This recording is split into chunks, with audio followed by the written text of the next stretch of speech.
By the end of this video, you're going to learn what to do when you can't number two.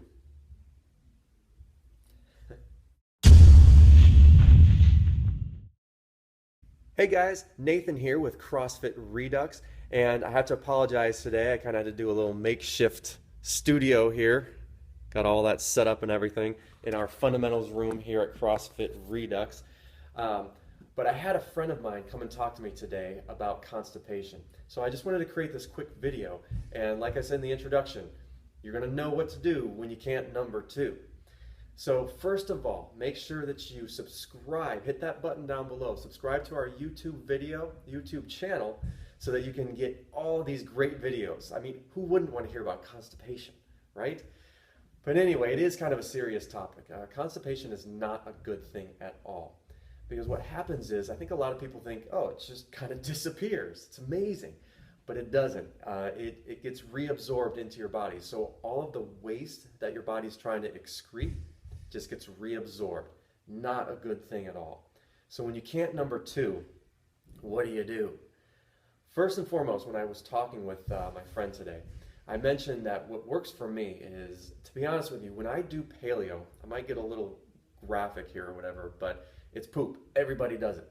But when I do paleo, I don't necessarily have the best poops. You would think that, hey, eating healthy, eating paleo, you're going to have really good formed, well-formed poops. But I personally don't. They're not bad by any stretch of the imagination, but they're just not as consistent as I'd like them to be. Boy, this is getting really into it. Regardless, this is important stuff.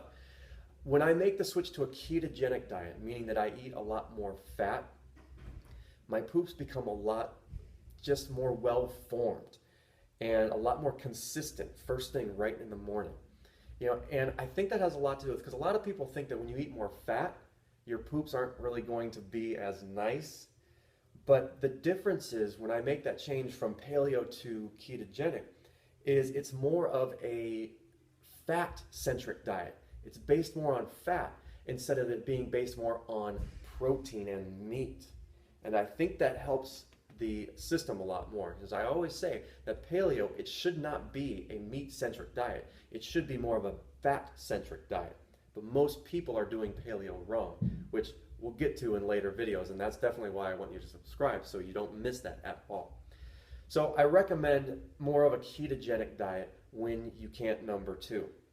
But on the flip side of the coin, when I kind of go off the reservation a little bit on paleo and start to include a lot of grains or bread or anything like that, that's properly prepared, of course, then actually my poops are more consistent and they're more well-formed as well.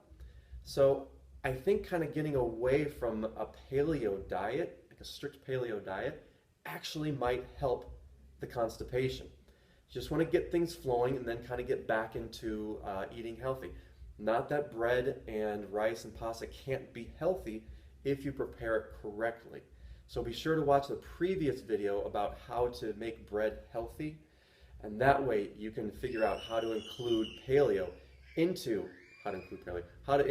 bread into a paleo type lifestyle. All right, so again, be sure to subscribe below and check out our Facebook page too. We've got a lot of great information up there. Facebook.com/CrossFit Redux. We'll catch you. I was trying to think of a witty kind of number two thing to say, but I'll let your minds just kind of go wild on that. Take care.